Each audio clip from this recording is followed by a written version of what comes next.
to Mr. Randy's Wine and Spirits. I am Mr. Randy, and I spent way too long trying to get these darn shadows out of the background. Ugh. I'm obsessive compulsive. I'm a perfectionist. I shouldn't be. It'll get better as we drink. So, if you're new to the channel, hello and welcome. All my returning viewers, you should know by now we're going to get a good one, okay? So, here we go. So today is going to be a full review of the Western Sun Texas Gin Original. Make sure it's the original. 40% alcohol by volume. Very interesting distillery. I'll give you another look. I did go to the website, found a few interesting things, went to another website, not one of those, but another website that does talk about women's panties and underwear. So pantaloons, if you will. So there it is. There's your flavor and herbal profiles. Very interesting. Pilot Point, Texas. Let's talk about Western Sun Gin. But first, let's get a pour. Let's get a pour. We are just a bit too dry. A little more. Yeah, there we go. There we go. So, for all the new people, yes, I'm sorry, all my returning viewers, we do a 3-part series when I do my wines, whiskeys, libations of sorts reviews. Part 1 is off the rip. I get it home, crack it open, pour it in a glass, have my first pour, share my first impressions with you, because that's what we're here for. We're here to share. On YouTube is about you and me. Part 2, full review, around here-ish. I'll leave whatever's left in the bottle for a week, 2 weeks, pending scheduling and other variables in the world. I'll go online to Wild Wild West, and I will find as much information as possible, guaranteed to bring you back as little of information as possible. It's just the way it is. But I did get an interesting story about this one. This video will be coming out after the other one. Let me see if I pull that real quick. I just finished the full review for this one. That's the barrel rested, or barrel aged, if you will, 6 months barrel aged. This is what they use before it goes in the barrels. Information is pretty much the same, except that tiny little variation. 6 months rested in oak barrels. It says bourbon. No, it says whiskey. It does not say bourbon.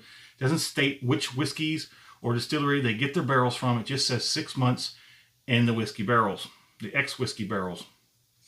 So we come back, talk about it. I score it. We continue to drink it because part 3, final pour, all the way down here, thusly named, because we have the final pour, and we compare that to the first pour off the rip and everything in between. Let's go ahead and get that on. So, just like its brother over here, the only thing missing is the resting in 6 months of whiskey, ex-whiskey barrels. It comes from right here, sorry. Makers and Merchants of the Fine Texas Spirits from 2011. So this company, or these distillers, they took over an old women's underwear factory, and they decided, let's make gin here. They used to make panties, now we're making gin. And what did the gin do? They're panty droppers. But anyways, from panties to vodka to gin. So they started out with vodka. It's only a few extra steps to get gin. They do 11 variations to vodkas, different flavors and whatnot. And then now they've gone from there, vodkas to gin, and then gin to finished gin. That finished gin, that barrel-aged gin, it's not everywhere. And one of the things about these Western Sun is they make everything in small batches. And every batch has subtle differences, so it's not the same over and over and over again. I do believe they will always make this original at 40%. The barrel aged, I've seen different ABVs, but this one is only 40% ABV. From a foot away, I'm not getting it. I waft it a little bit, you know. See, waft it a little bit. Nothing.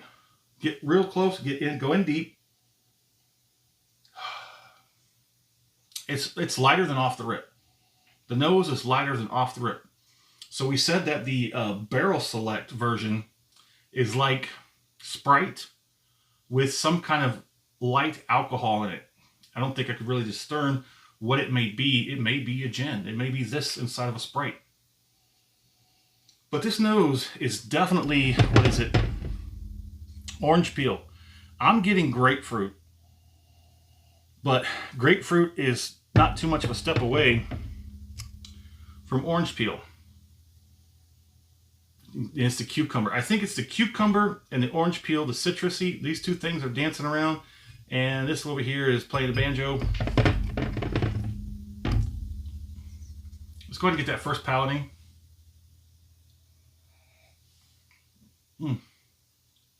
That is stupid smooth. That is like a little thicker than silk, but it is so easy and so smooth. Dang, and it was something about this. I don't know what it is, but it's cooler. The temperature is actually lower than any other whiskey I have. It's not room temperature, ambiance, or anything like that. I know all about ecosystems and whatnot. I'm an HVAC tech. I know about thermodynamics and all that fancy doodads. But this just seems just like it's chilled. Like it's not chilled, but it's slightly below the temperature of everything else. Now that's definitely intriguing me. Let's get the second one on and let's talk about it. Ooh, that is very bright and shiny. Look at the legs on that one. Viscosity transfers extremely well. It's kind of thick. Like I said, it's like a thick silk rolling around. It brightens up the room as soon as it gets inside. The whole top of the tongue, the jowls, cheeks, and it just like rushes like straight. It's like a straight sprint to the back to start that fire, to get some heat going.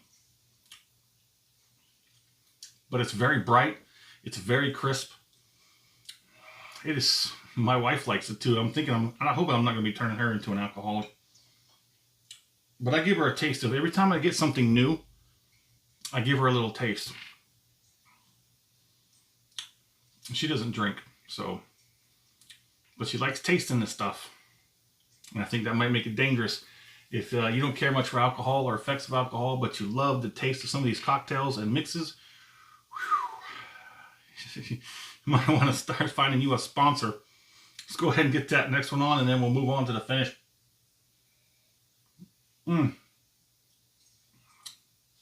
That is gosh darn special. That gin has, the oiliness is nice. The thickness, the mouthfeel. You got that orange peel, that zestiness. Cucumber has that sort of like semi-bitter, sour, like sweetness. It's very nice. Let's go ahead and do the finish. Here we go.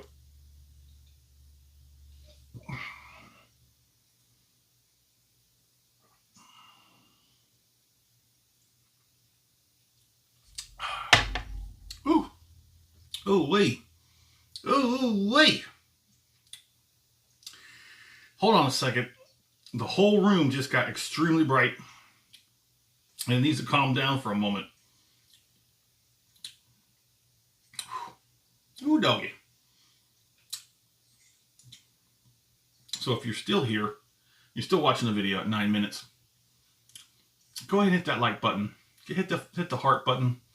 And if you want to just sidestep all that so you don't have to do all this every single video, go ahead and hit the subscribe button. That way, whatever platform you're on will go ahead and instantly shoot you one of these videos as soon as I put it out there. Ooh. Ooh. If you want to do me a favor, go ahead and hit me up in the comment section. Tell me where you're at, what you're drinking, and what do you think about what we're drinking here today. So the finish, ooh, man, that was a little bit different than off the rip. I didn't expect that. Excuse me. Here it goes. Oh. Ooh, okay, so everything gets extremely bright and tingling on that finish.